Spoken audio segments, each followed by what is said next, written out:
आऊज़ुबिल्लाहिमिनश्शैतानिर्रजीम बिस्मिल्लाहिर्रहमानिर्रहीम। अस्सलाम वालेकुम दोस्तों, मैं हूं मोहसिन रफ़ा और आप लोग देख रहे हैं 24/7 टीचर्स ऑनलाइन। दोस्तों, क्लास चल रही है हमारी फाइनेंशियल मैनेजमेंट की। दोस्तों, आज की क्लास का जो हमारा टॉपिक है वो है basically fair value and market price के ऊपर। आज की क्लास में हम ये देखेंगे कि फेयर वैल्यू क्या होती है और मार्केट प्राइस क्या होती है। दोस्तों, हम ये भी देखेंगे कि हम फेयर वैल्यू या मार्केट प्राइस क्यों कैलकुलेट करते हैं और उसके साथ हम ये भी देखेंगे कि फेयर वैल्यू और मार्केट प्राइस में रिलेशनशिप क्या है। कैसे अगर कोई एक चीज़ बढ़ती है तो उसका इफेक्ट दूसरी चीज़ के ऊपर या स्टॉक के ऊपर या शेयर के ऊपर क्या पड़ता है। दोस्तों, हमारी फाइनेंशियल मैनेजमेंट सीरीज का आज 22वां लेक्चर है और मुझे पूरी उम्मीद है कि आप लोगों को फाइनेंशियल मैनेजमेंट की समझ आ रही होगी। दोस्तों, अगर आप पहली बार मेरी वीडियो देख रहे हैं या आप मेरे चैनल पर न्यू हैं तो जल्दी से मेरा चैनल 24/7 टीचर ऑनलाइन सब्सक्राइब कर लीजिए और उसके साथ बेल के आइकन पर भी क्लिक कर लें ताकि मेरी हर आने वाली वीडियो, मेरा हर आने वाला लेक्चर आप लोगों तक पहुंच सके और आप उससे सीख सकें। दोस्तों, आज की क्लास शुरू करने से पहले हम ये देख लेते हैं कि हमने पिछली क्लास के अंदर क्या चीज़ें पढ़ी थी, क्या चीज़ें कवर अप की थी। दोस्तों, पिछली क्लास के अंदर हमारी जो डिस्कशन है वो स्टॉक के ऊपर थी। हमने ये देखा था कि हम स्टॉक को कैसे वैल्यूएट करते हैं और कैसे उसकी प्राइस फाइंड आउट करते हैं। दोस्तों, उसके साथ ही हम लोगों ने डिफरेंट टाइप्स ऑफ शेयर या स्टॉक की भी बात की थी। उसमें हमने प्रिफर्ड शेयर की बात की थी और कॉमन शेयर की बात की थी और मैंने आपको उन दोनों के अंदर फर्क भी बताया था। उसके साथ ही हम लोगों ने इन्वेस्टमेंट टाइम होराइजन की बात की, जिसके अंदर फाइनेट और परपेचुअल इन्वेस्टमेंट की बात की। उसके साथ ही मैंने आपको फाइनेट इन्वेस्टमेंट और परपेचुअल इन्वेस्टमेंट की प्राइस कैसे हम उस स्टॉक या शेयर की फाइंड करते हैं वो भी सिखाया। यहां तक तो थी हमारी पिछली क्लास। आज की क्लास में दोस्तों हम बात करने वाले हैं दो important topic of financial management, that is fair value and market price.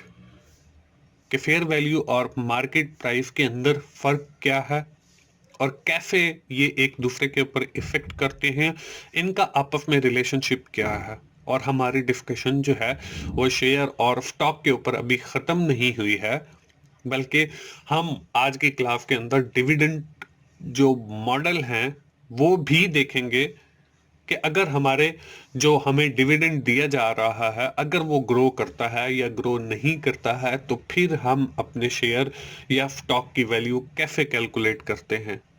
उसमें जो तो मोस्ट इंपॉर्टेंट मॉडल है वो है जीरो ग्रोथ मॉडल और कांस्टेंट ग्रोथ मॉडल। हम आज की क्लास के अंदर जीरो ग्रोथ डिविडेंड मॉडल और कांस्टेंट ग्रोथ डिविडेंड मॉडल के हवाले से एग्जांपल भी करेंगे।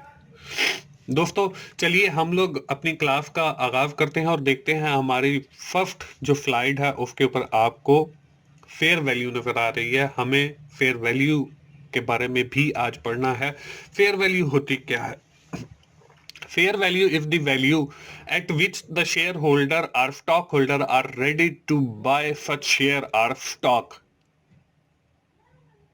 या अगर हम आसान अल्फाज में बात करें तो minimum value at which share holder wants to purchase the share और स्टॉक, के ऐसी वैल्यू जिसके ऊपर बॉन्ड होल्डर, स्टॉक होल्डर या शेयर होल्डर जो है वो राजी हो जाए और मैनेजमेंट भी राजी हो उस वैल्यू के ऊपर उस स्टॉक को या शेयर को फरोख्त करने के लिए या बाय करने के लिए। इसके बाद हमने कहा कि हमने साथ ही देखना है कि मार्केट प्राइस क्या है। Market price, it is actual price at which it is bought or sold. Market price almost identical for everyone। के मार्केट प्राइस से मुराद ऐसी कीमत है जिसके ऊपर शेयर होल्डर खरीदने के लिए राजी हो। Minimum price at which share holder और स्टॉक और सेल टू परचेज। सेल भी करने के लिए राजी हूं और परचेज करने के लिए भी राजी हूं। अब फेयर वैल्यू हम कह सकते हैं कि जो कंपनी या मैनेजमेंट ये चाहती है कि हमारा जो स्टॉक है वो 100 रुपीज के ऊपर सेल हो, जबकि मार्केट के अंदर उसकी जो प्राइस है वो 110 है। तो अब एक जो शेयर होल्डर है वो मार्केट प्राइस के ऊपर भी खरीद सकता है और फेयर वैल्यू के ऊपर भी कंपनी से खरीद सकता है अगर कंपनी इंटरेस्टेड है तो। या मार्केट फेयर वैल्यू जो है, मैनेजमेंट ये चाहती है कि हमारा स्टॉक 100 रुपीज का फेल हो लेकिन मार्केट के अंदर वो 90 का फेल हो रहा है, तो फिर भी शेयर होल्डर 90 के ऊपर उसको खरीद करेगा। दोस्तों, ये तो हो गई हमारी मार्केट प्राइस और फेयर वैल्यू। अगली स्लाइड के ऊपर हम देखते हैं, हमें फेयर वैल्यू और मार्केट प्राइस का आपस में रिलेशनशिप नजर आ रहा कि अगर हमारी मार्केट प्राइस जो है वो हमारी फेयर वैल्यू से कम है तो स्टॉक अंडर वैल्यूड कंसिडर होगा, और इस सूरत में जो शेयर होल्डर है वो उस स्टॉक को परचेज करेंगे जब अंडर वैल्यूड होगा। कि मार्केट प्राइस जो है वो कम है, जैसे मैंने आपको बताया कि मैनेजमेंट जो है वो 100 रुपीज का फेल करना चाहती है लेकिन in the market the share is selling on 90 rupees, 10 रुपए कम पे बिक रहा है, तो वो अंडर वैल्यूड है और उस वक्त शेयर होल्डर जो है वो उस शेयर को परचेज करेंगे। लेकिन अगर हम बात करें कि मार्केट प्राइस ज्यादा है और फेयर वैल्यू कम है तो स्टॉक इज ओवर वैल्यूड और मार्केट के अंदर जो शेयर होल्डर है वो अपने स्टॉक या शेयर को सेल आउट करना शुरू कर देंगे। दोस्तों, ये जो रिलेशनशिप है हम इसको आगे चल के एक एग्जांपल की मदद से भी देखते हैं। उसके अंदर मैं आपको बताऊंगा कि कैसे एक स्टॉक या शेयर जो है वो अंडर वैल्यूड है या ओवर वैल्यूड है। तो अगली स्क्रीन के ऊपर ये वही स्लाइड है दोस्तों जो हमने पिछली क्लास के अंदर देखी थी, जिसके अंदर फाइनेट इन्वेस्टमेंट और परपेचुअल इन्वेस्टमेंट की हमने बात की। फाइनेट इन्वेस्टमेंट तो जो है वो हमने बताया था कि वो कुछ अरसे के लिए, कुछ दिनों के लिए होती है, जबकि जो परपेचुअल इन्वेस्टमेंट है वो लंबे अरसे के लिए, लॉन्ग टर्म के लिए होती है। अब परपेचुअल इन्वेस्टमेंट के अंदर हमारे पास दो मॉडल आते हैं, एक जीरो ग्रोथ मॉडल है और एक कांस्टेंट ग्रोथ डिविडेंड मॉडल है। अब जीरो ग्रोथ डिविडेंड मॉडल क्या होता है और कांस्टेंट ग्रोथ डिविडेंड मॉडल क्या होता है, इसके बारे में हम थोड़ी सी डिटेल पे पढ़ लेते हैं। Zero growth dividend model, in this model assume perpetual dividend at zero growth, i.e. Constant perpetual dividend. इससे मुराद ये है कि हमारा जो डिविडेंड है, जैसे हमने पिछली एग्जांपल के अंदर पढ़ा था कि हमें 2 पर शेयर दिया जा रहा है और एफ 2 रुपीज, तो हमारा जो डिविडेंड है वो जितने अरसे के लिए भी हम स्टॉक के शेयर अपने पास रखें वो हमारा 2 ही रहेगा, इसमें कोई चेंजेस नहीं आएंगी, मतलब जीरो ग्रोथ होगी। लेकिन अगर हम बात करें कांस्टेंट ग्रोथ डिविडेंड मॉडल की, तो उसमें क्या है, in this we need only to forecast the next year dividend and assume constant dividend growth at inflationary growth rate G. इससे मुराद ये है कि हमारा जो डिविडेंड है वो फॉर द नेक्स्ट ईयर हम जो फोरकास्ट करेंगे वो तब्दील होगा with the change in the inflation. Inflation की वजह से वो कम भी हो सकता है और वो ज्यादा भी हो सकता है। तो ये है हमारा कांस्टेंट ग्रोथ डिविडेंड मॉडल। दोस्तों, अगली स्क्रीन के ऊपर आपको जीरो ग्रोथ मॉडल और डिविडेंड ग्रोथ मॉडल दोनों के फार्मूला स्क्रीन पर नजर आ रहे हैं।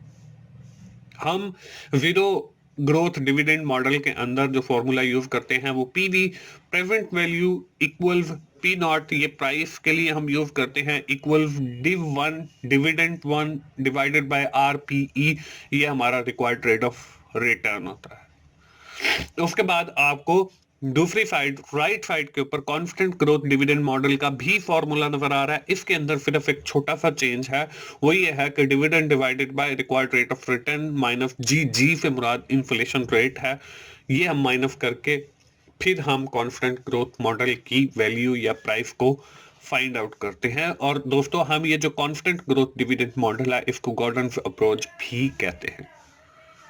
तो चलिए हम इससे रिलेटेड एक एक्सरसाइज, एक एग्जाम्पल कर लेते हैं जिसके अंदर मैं आपको जीरो ग्रोथ डिविडेंड मॉडल और कांस्टेंट ग्रोथ डिविडेंड मॉडल दोनों कैलकुलेट करके भी दिखा देता हूं, और फिर हम ये देखते हैं कि ये जो स्टॉक है ये ओवर वैल्यूड है या अंडर वैल्यूड है। दोस्तों, एग्जाम्पल आपके पास स्क्रीन पे नजर आ रही है। The company is offering common stock at price RF 110, 110 रुपए के ऊपर जो है वो कंपनी अपना स्टॉक या शेयर सेल कर रही है। You are considering investing in it, और हम ये सोच रहे हैं कि हम इसके अंदर इन्वेस्ट करें। So you study the companies annual report, financial statement and make some forecast. The data is given below.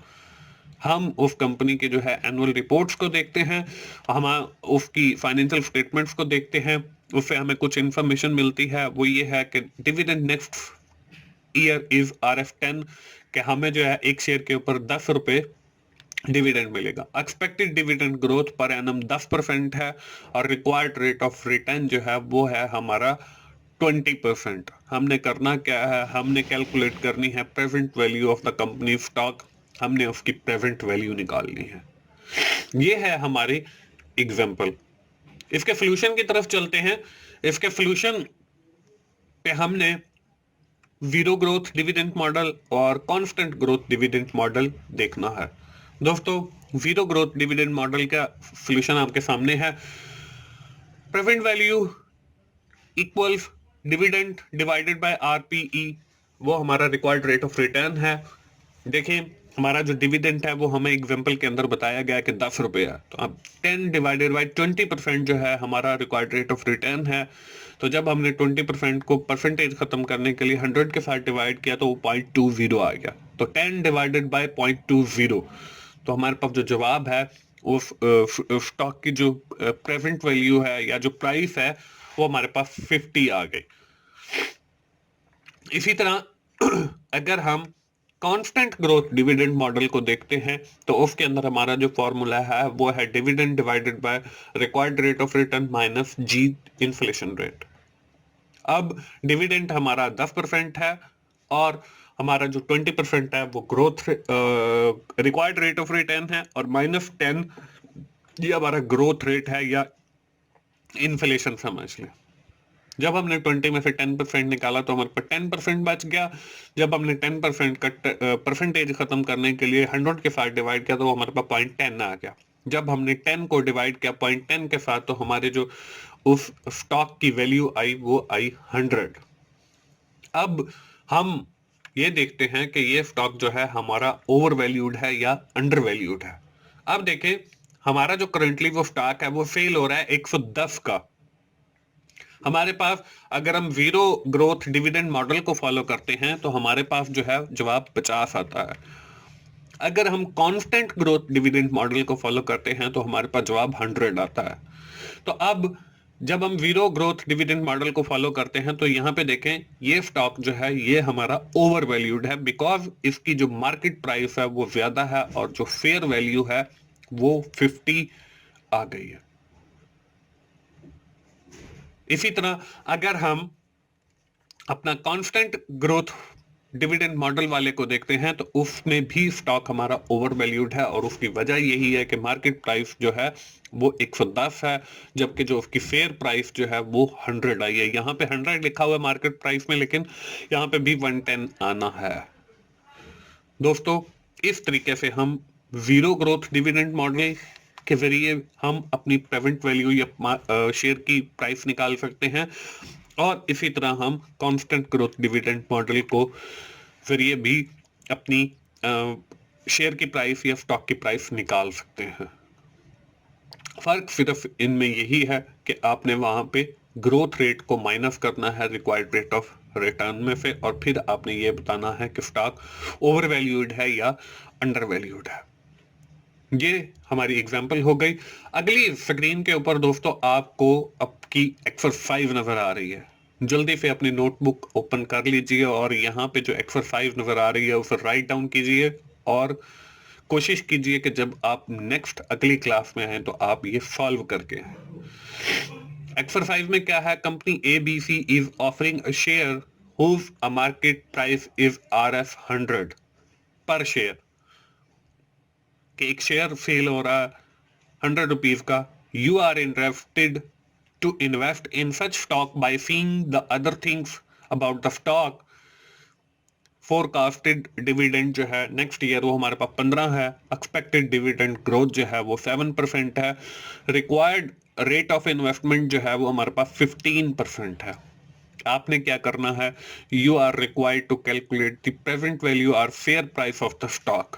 आपने उसकी प्रेजेंट वैल्यू निकालनी है या फेयर प्राइस निकालनी है उस स्टॉक या शेयर की।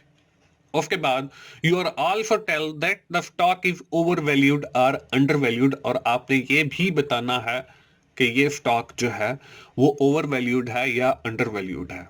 ये आपने निकालना है जीरो ग्रोथ डिविडेंड मॉडल के साथ और कांस्टेंट ग्रोथ डिविडेंड मॉडल के साथ। दोस्तों, मुझे उम्मीद है आप लोगों को फाइनेंशियल मैनेजमेंट की समझ आ रही है। अगर आपको मेरी वीडियो अच्छी लग रही हैं तो आप उन्हें लाइक कीजिए, अपने दोस्तों से शेयर कीजिए ताकि वो भी फाइनेंशियल मैनेजमेंट सीख सकें, और कमेंट्स की सूरत में अपना फीडबैक दीजिए ताकि मैं और अपनी वीडियोस को इम्प्रूव कर सकूं और अच्छा बना सकूं। दोस्तों, मेरे चैनल को सब्सक्राइब करना ना भूलिए और साथ ही बेल के आइकन पर भी क्लिक करें ताकि मेरी हर वीडियो, हर लेक्चर आप लोगों तक पहुंच सके और आप उससे सीख सकें। दोस्तों, मोहसिन भाई को इजाजत दीजिए अगली क्लास तक के लिए। अल्लाह हाफिज।